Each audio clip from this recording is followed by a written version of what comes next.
Do we know that? We all go to the pyramids, we go see the Leaning Tower of Pisa. Someone said something very nicely. He said, we are actually appreciating a building that doesn't stand. It's falling over and wow, let's take a picture, let's take a selfie, and we're getting excited. But we have temples today that stand and they didn't use plaster. Do you know that for this particular stone, they had to use a ramp which was 6 kilometers long, which was pulled by bulls, elephants and people. 6 kilometers long to get it up there. Without any machinery, without any cranes, without anything. And they didn't have plaster. It's withstood 6 earthquakes. You know what happens when an earthquake comes? Without plaster. What they have done is they have an outer wall. Then inside that they have a corridor of 6 feet, which is an open, just a corridor. And then they have another structure inside which goes all the way to the top, which is why they can withstand earthquakes, which is why they stood so long. So these are all things that we need to know about. This particular king has built 5,000 dams in his time, and he's made a water management ministry in that time.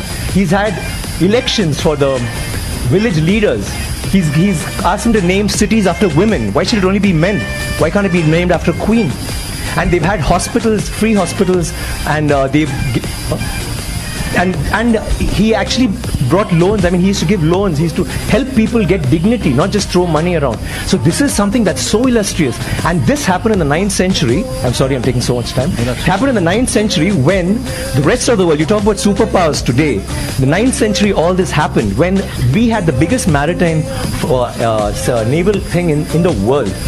And it went all the way to Bali, all the way to Malaysia, and went till we sent emissaries to China. And you know what was the superpower doing then? America hadn't been discovered by Columbus till 500 years later. So think about our culture, think about how advanced we were. We need to be proud of this. It's nothing to do with North India, South India, West India, East. It is, we are Indians, and we need to feel proud about that. And England is so illustrious, but Englands were invaded by the Vikings, and the Europe was in the dark ages during the 9th century. They had nothing going on. So don't you think we should celebrate history? Absolutely, absolutely. Thank you. Thank you. Manish, I need water, please.